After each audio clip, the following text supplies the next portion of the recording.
साल था 1970 और ये दौर था जेपी आंदोलन का। देश में बदलाव की आग भड़क रही थी। ये वही समय था जब बिहार के दो युवा नेता सामने आए, लालू यादव और नीतीश कुमार। बिहार की राजनीति की कहानी इन दो नामों के बिना बिल्कुल अधूरी है। दो दोस्त, एक ही आंदोलन, लेकिन राजनीति के खेल ने इन दो दोस्तों को खुद का विरोधी बना दिया। एक तरफ लालू प्रसाद यादव जनता के बीच लोकप्रिय, बातों से दिल जीतने वाले थे, तो दूसरी तरफ नीतीश कुमार शांत, सधे हुए और सुशासन के खिलाड़ी थे। नीतीश कुमार की राजनीतिक सफर की शुरुआत कैसे हुई, चलिए इस पे नजर डालते हैं। तो साल 1972 बिहार कॉलेज ऑफ इंजीनियरिंग, जिसे अब NIT पटना के नाम से हम सब जानते हैं, वहां से नीतीश कुमार ने इलेक्ट्रिकल इंजीनियरिंग में डिग्री हासिल की और बिहार स्टेट इलेक्ट्रिसिटी बोर्ड में शामिल हुए। मगर उनके मन में हमेशा बिहार की गरीबी और पिछड़ेपन को खत्म करने की जिद थी, जिस कारण नीतीश कुमार अपनी नौकरी को छोड़ राजनीति में आए।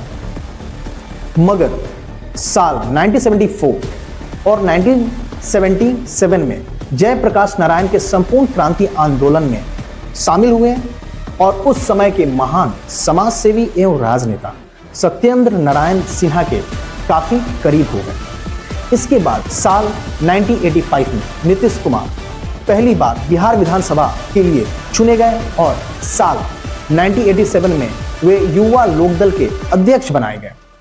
फिर साल 1989 में उन्हें बिहार में जनता दल का सचिव चुना गया और उसी वर्ष नीतीश कुमार को 9वीं लोकसभा के सदस्य के रूप में भी चुना गया।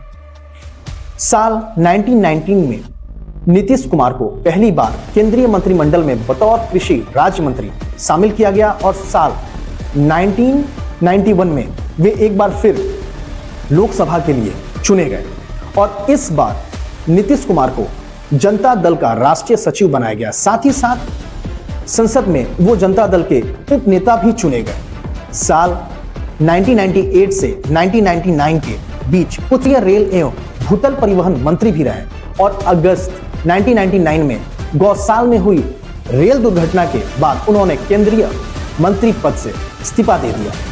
इन सब के बीच साल 2000 में नीतीश कुमार ने पहली बार बिहार के मुख्यमंत्री के रूप में शपथ ली, मगर लालू यादव की चालाकी और विधायकों के टूटने के कारण नीतीश कुमार को 7 दिनों में ही अपने पद से त्यागपत्र देना पड़ा। तो लालू प्रसाद यादव पटना यूनिवर्सिटी से ग्रेजुएशन की पढ़ाई पूरी कर 1976 में पटना लॉ कॉलेज से LLB की डिग्री पूरी की। साल 1970 में लालू यादव ने पटना विश्वविद्यालय छात्र संघ के महासचिव के रूप में छात्र राजनीति में कदम रखा और साल 1973 में इसके अध्यक्ष बने और 1974 में जयप्रकाश नारायण के बिहार आंदोलन में लालू यादव भी शामिल हो गए, जहां वे जनता पार्टी और जयप्रकाश नारायण जैसे बड़े नेताओं के इतने करीब हो गए कि साल 1977 में छपरा लोकसभा सीट से उन्हें टिकट मिली और 29 साल की उम्र में लोकसभा चुनाव में जीत हासिल कर लालू प्रसाद यादव एक युवा सांसद बने। साल 1979 में जनता पार्टी की सरकार अंदरूनी कलह के कारण गिर गई। 1980 में नए चुनाव के कारण संसद को भंग करना पड़ा, मगर इस बार लालू यादव जनता पार्टी छोड़ राज नारायण के नेतृत्व वाली पार्टी जनता पार्टी S में शामिल हो गए, लेकिन 1980 का लोकसभा चुनाव हार गए। उसी साल 1980 के अंत में बिहार विधानसभा चुनाव होना था, जिसको जीतने में लालू यादव सफल हुए। उसके बाद साल 1985 में फिर से चुनाव जीतकर साल 1989 में लालू प्रसाद यादव बिहार विधानसभा में विपक्ष के नेता बने। बाद में साल 1989 में ही VP सिंह की सरकार ने लालू प्रसाद यादव को लोकसभा के लिए चयनित किया। साल 1990 तक उन्होंने खुद को यादवों और पिछड़ी और शोषित जातियों के नेता के रूप में स्थापित कर लिया। साथ ही साथ जो मुसलमान पारंपरिक रूप से कांग्रेस के वोट बैंक थे, उन्हें 1989 के भागलपुर हिंसा के बाद कांग्रेस के बजाय लालू को अपना समर्थन दे दिया और इस तरह लालू यादव बिहार के युवा मतदाताओं के बीच लोकप्रिय हो गए। 1990 में लालू प्रसाद यादव बिहार के मुख्यमंत्री बने और उन्होंने मंडल आयोग लागू कर पिछड़ों और दलितों को नई पहचान दी और उसके बाद लालू यादव गरीबों के मसीहा कहलाने लगे।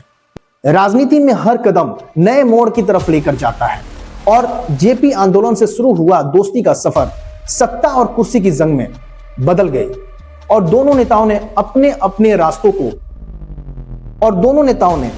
अपने रास्ते और पार्टी एक दूसरे से अलग कर लिए। लालू यादव ने 1997 में राष्ट्रीय जनता दल यानी आरजेडी की स्थापना की, तो वहीं नीतीश कुमार ने 2003 में जनता दल यूनाइटेड की स्थापना की।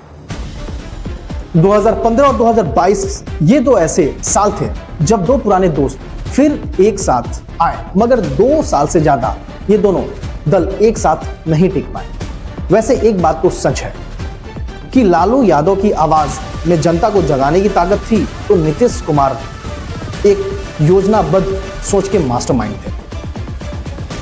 तो ये थी लालू प्रसाद यादव और नीतीश कुमार के दोस्ती से लेकर दुश्मनी तक की राजनीतिक कहानी। अगर आपको ये वीडियो पसंद आया हो तो प्लीज इस वीडियो को लाइक करें, चैनल को सब्सक्राइब करें और इस वीडियो को अपने दोस्तों में शेयर भी करें।